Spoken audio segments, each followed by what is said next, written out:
Ang mabuting balita ng Panginoon ayon kay San Mateo. Nang mga panahong iyon, dumating si Juan na tagapagbautismo sa ilang ng Judea at nagsimulang mangaral. Ganito ang kanyang sinasabi, "Magsisi kayo at talikuran ang inyong mga kasalanan, sapagkat malapit nang dumating ang kaharian ng langit." Si Juan ang tinutukoy ni Propeta Isaías nang sabihin niya, ito ang pahayag ng isang taong sumisigaw sa ilang, "Ihanda ninyo ang daraanan ng Panginoon. Gumawa kayo ng mga tuwid na landas na kanyang lalakaran." Gawa sa balahibo ng kamelyo ang damit ni Juan, at sa balat naman ng hayop ang kanyang sinturon. Ang kanya namang pagkain ay balang at pulot-pukyutan. Dinarayo siya ng mga tao mula sa Jerusalem, sa buong Judea at sa magkabilang panig ng Ilog Jordan. Ipinapahayag nila ang kanilang mga kasalanan at sila'y binautismuhan niya sa Ilog Jordan. Na makita niyang lumalapit din sa kanya ang maraming Pariseo at mga Saduceo upang magpabautismo, sinabi niya sa kanila, "Lahi ng mga ulupong, akala ba ninyo'y makakatakas kayo sa parusa ng Diyos? Patunayan muna ninyo sa inyong mga buhay na kayo'y talagang nagsisisi, at huwag ninyong akalain na makakaiwas kayo sa parusa ng Diyos dahil sinasabi ninyong ama ninyo si Abraham. Sinasabi ko sa inyo na kahit sa mga batong ito ay makakalikha ang Diyos ng mga anak ni Abraham. Ngayon pa lamang ay nakaamba na ang palakol sa ugat ng mga punong kahoy.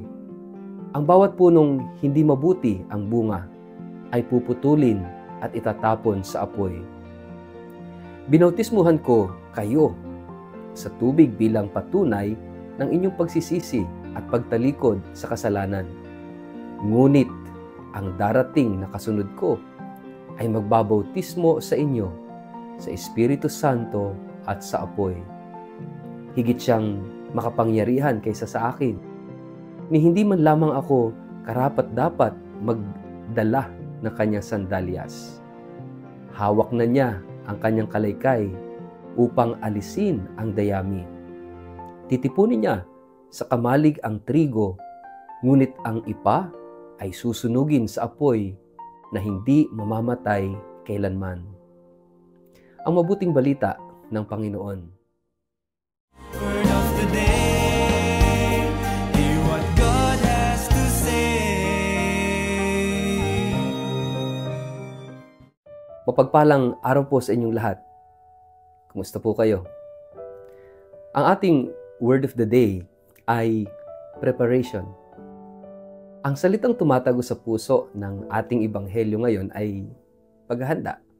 Sa gitna ng pagmamadali ng mundo ngayong Adbyento, mga pa-shopping, decorations, plano sa Pasko, Christmas parties, naroon ang boses na dumarating sa ilang. Ihanda ninyo ang daraanan ng Panginoon. Tuwirin ninyo ang kanyang landas. Ito ang sigaw ni Juan Bautista, isang propetang walang takot at walang paligoy-ligoy. Isang tinig na tila di na uso sa panahon ngayon. Pero sa totoo lang, ito ang tinig na dapat nating marinig. Paghahanda, preparations. Hindi ito basta pag-aayos ng bahay o pagbabalot ng regalo. Ito ay mas malalim, mas masakit, mas totoo. Ito ay paghahandang pangloob, pagbubungkal ng puso, pagsisiyasat ng konsensya, pag-amin ng mga kasinungalingang tinanggap na natin bilang totoo. Hindi ito romantikong paghahanda, kundi radikal na panawagan ng pagbabalik loob. Sabi ni Juan, "Magsisi na kayo, sapagkat malapit na ang paghahari ng Diyos." Hindi siya nagpapatawa. Hindi rin siya umaasa sa likes, sa shares, sa popularity. Wala siyang pakialam kung matatanggap ba siya o hindi. Basta alam niyang may mensahe siyang dapat ihatid. At ang mensaheng iyon ay ito: kung talagang gusto nating maranasan ang Diyos sa ating buhay, kailangan nating ihanda ang sarili nating daan para sa Kanya. Ang tanong, ano bang klase ng daan meron sa ating puso? Baka marami ng lubak dahil sa mga sugat ng nakaraan na hindi natin hinayaang hilumin ng Diyos. Baka maraming kurba dahil sa mga lihim na kasalanan na ayaw nating bitawan. Baka may barikada dahil sa pride, sa galit, sa kawalan ng pagpapatawad, at minsan, baka may daan nga pero hindi naman para sa Diyos, kundi para sa ating pansariling ambisyon, yaman, kapangyarihan, o imahe. Kung seryoso tayong naghihintay kay Kristo ngayong Adbyento, ang tanong ay hindi lang, handa na ba ang Belen? Kundi, handa na ba ang puso ko? May puwang ba sa loob para sa Kanya? O puro sarili pa rin ang nilalaman? Si Juan ay bumangga sa mga eskriba at pariseyo, hindi dahil masama silang tao, kundi dahil akala nila ay okay na sila. Akala nila ay sapat na ang panglabas na relihiyon. Pero ang paalala ni Juan ay ito: magbunga kayo ng karapat-dapat sa pagsisisi. Ang tunay na paghahanda ay may bunga, may pagbabago, may kilos, may paninindigan. Ang panahon ng Adbyento ay panahon ng pag-asa. Pero hindi ito bulag na pag-asang naghihintay lang. Ito'y pag-asang kumikilos. Pag-asang nagpapatawad at humihingi ng tawad. Pag-asang nagbabago, nagpapakumbaba. Ito ang pag-asang alam nating may paparating kaya hindi tayo natutulog. Ito ang pag-asang kahit madilim pa ang paligid, nagsisindi na tayo ng kandila sa ating puso.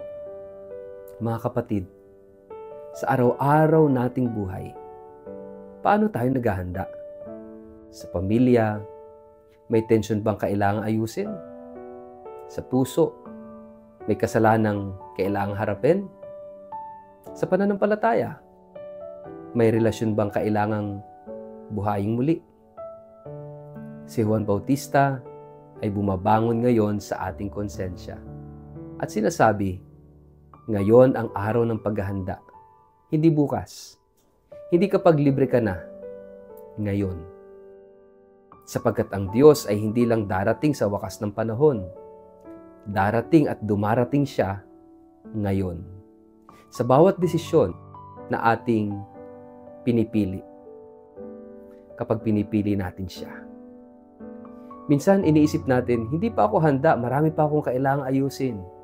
Pero ito ang kagandahan ng ating pananampalataya. Ang Diyos ay dumarating hindi sa perpektong puso, kundi sa pusong nagsisikap maghanda. Hindi mo kailangan tapusin ang daan. Ang mahalaga, sinisimulan mo ito. At sa bawat hakbang ng pagbabago, sa bawat luha ng pagsisisi, sa bawat pagsuko ng kontrol, naroon ang Diyos. Sumasalubong, sumasama, sumasagip. Mga kapatid, ngayong panahon ng Adbyento, huwag tayong palinlang sa mga panlabas na paghahanda lamang. Ang tunay na daan ay nasa loob natin. Hindi sapat na maghintay lang tayo. Ihanda natin ang ating puso. Gawin nating tahanan ang buhay natin para sa Panginoon. Kaya magandang tingnan at magnilay tayo. Ano ang kailangan ayusin, linisin o ituwid sa ating buhay upang tunay nating maihanda ang ating sarili sa pagdating ni Kristo. Sa ngalan ng Ama at ng Anak at ng Espiritu Santo. Amen. Panginoon, binubuksan ko ang aking puso sa iyo ngayong Adbyento. Linisin mo ako. Ituwid mo ang mga liko, bungkalin mo ang mga patag. Tulungan mo akong ihanda hindi lang ang panlabas, kundi ang kaloob-looban ko. Nais kong maging handa, hindi sa paraan ng mundo, kundi sa pamamaraang mahal mo. Amen. Pagpalain po kayo't ingatan ng makapangyarihang Diyos, Ama, Anak at Espiritu Santo. Amen.